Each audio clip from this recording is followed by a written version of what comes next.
talk to us about every aspect of these cases and how we should investigate them. So even he said, she said case, I've sent many he said, she said cases to hearing, and many complainants have prevailed. As a matter of fact, some of the landmark cases are he said, she said cases. I have a quick question. What happens in a situation where you have a guy and a girl, they're friendly, and they're playing around, and one of the parties just takes it to the next level the next day? How do you say, okay, you know what, it was fine last week, but I don't want to play around anymore? Right. How do you cross that? How does one person make it very clear? Because it's uncomfortable sometimes because you become friends and you're joking around, but they joke around at the wrong time. You're in a bad mood. You're not into that anymore. You know, that was last week and we're not cool like that anymore. What happens? How do you solve that problem? Those situations are very tough. I'm not going to lie to you. A lot of it depends on the fact pattern. It depends on what you mean by stepping up. We've seen some cases where judges it's pretty clear for a judge to define that stepping up. If you and I are joking every day, oh, you're cute, oh, you know, hard, whatever, big guy, whatever. And then one day you come in and you touch me.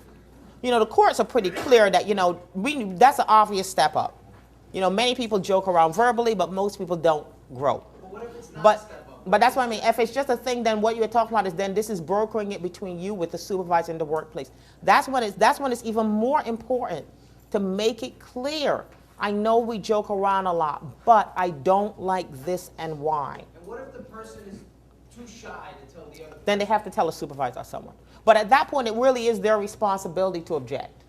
Because if you have been engaging and joking with this person for a year, and then for some reason, let's say the person, now we've had many cases like that, by the way. It's not unusual at all. And then let's say the person starts sending you, like a classic one I remember was there was a lot of kind of, you know, flirty joking in the workplace. And then the person started sending them like funny text messages. And the person didn't like that, but wasn't really clear about that. And that person didn't prevail because it was very hard to define because it wasn't an extreme step up. It was a little bit of, but you know, you might have thought, well, we've now known one another 6 months, so why not send her this funny text message or send him this funny text message? So at that point, we say it is very important, we tell complainants to tell the person, no, this is objectionable to me. You have to be ultra clear then because you have had this ongoing relationship. But those are tough, really tough. Are there any repercussions for the plaintiff if they're bringing false claims? No. That's a good question. That's a very good question, and the answer is no. So we didn't hear the question back. Yeah, Okay, let me read. You know what? I will start by, good point, by the way. I'm going to start repeating the questions because actually there's some good questions. He asked if there were repercussions for a person who's filed a false claim. And the simple answer is no. Let me backtrack also and give you a little kind of fact pattern. You get very few true false complaints, in my experience. What you do find is you get a body of complaints, they say 10, 20%, which are variations on the truth, I call them, right?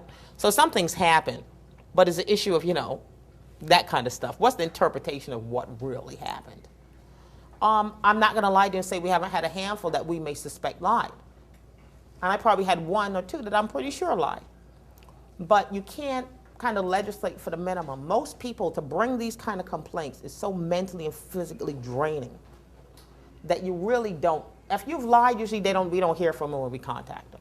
If they filed a false complaint, maybe in anger, or I got fired or something, usually by the time we get to investigation and they see all the paperwork that's gone back and forth, we pick up the phone, hi, you know, your case has been assigned to an investigator. We don't even get a call back because it's a very tough process.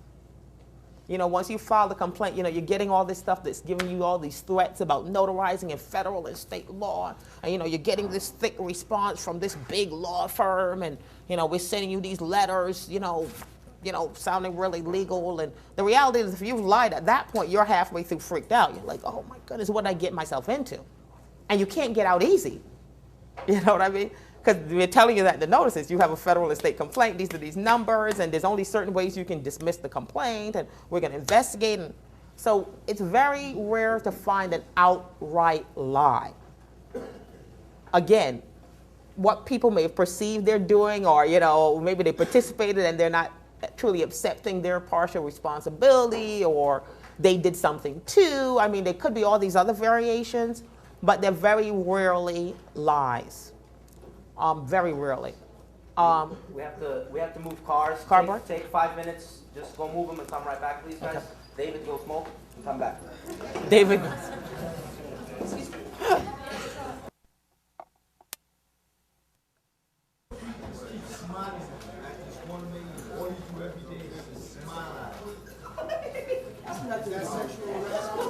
I'm sorry. If someone is smiling at the same person every day. Same person every day. There's just one lady that you just smile at every day. I mean, that alone, probably not, no. I mean, if no, it wasn't. I mean, if it have to be, it probably have to be something more than that. Look, it might be very weird, and it might cause your boss to say, stop, or I'm going to fire you if you don't stop being weird. But, it would probably need more than that to be sexual harassment. Before we continue, guys, let's try to keep the questions. Let's just try to be smart about the questions. No. They can ask. I would prefer if you ask any question. Exactly. There's no such thing as a stupid question. I'm just saying, I don't want All right. Man, lick your popsicle, man. I think. All right. Okay. Now that's questionable. No, I'm not gonna get involved. All right. Okay. Let's bring it down. Wow. Okay. Wasn't that big, my man? Okay. All right. Let's start moving forward. Let's backtrack a little bit. Okay. Everyone settle down? Okay, great. Let's. Right, there we go. Beautiful. Thank you. I think this lady up here also needs a form.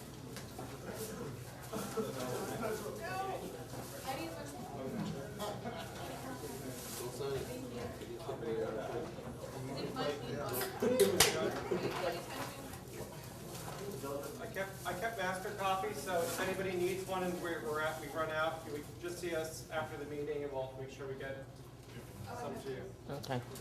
Just to backtrack, as he's handing out the additional forms, remember, sexual harassment is any form of unwanted verbal, physical, advanced, sexually explicit derogatory statements or sexually discriminatory remarks made by someone in the workplace which is objectionable or offensive to the recipient or causes the recipient discomfort or humiliation or interferes with their job performance.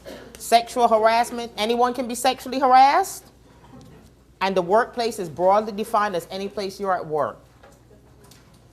There are two forms of sexual harassment that you're usually going to hear about. Is that a question? Yes. Oh, okay. What if we all work at a bar, but with people that you work with? If it's totally off work, then no.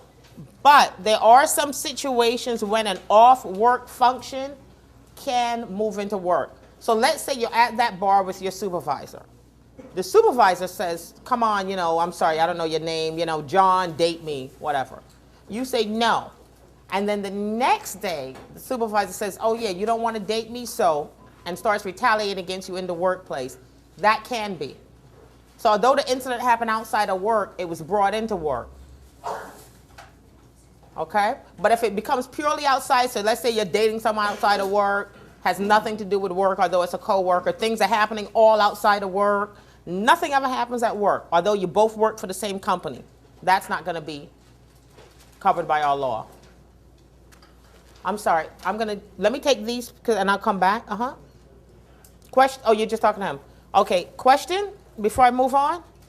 In the back? Yeah, so if, say for instance, you're at the same bar, right? You're at a bar with a coworker, and maybe you had too much to drink or something, and you do something with your coworker at the bar, right? When you come back to work, if you're just like ready to be at work as usual, and you act like that never happened, and they're bringing making reference to that, At that, then be sexual harassment? well, it depends. First of all, you have to then talk to them about it and how you don't want it at work. But let's say you've now made it clear that you don't want to discuss this at work, this shouldn't be involved in work, and it continues, then yeah, you would still have the right to tell your supervisor or something. But what does that put, what kind of position does that put your supervisor in? Not a good one. And those are not good situations. And that's why we tell people keep you outside of work and your personal outside of work. That would be the recommendation. I mean, those are not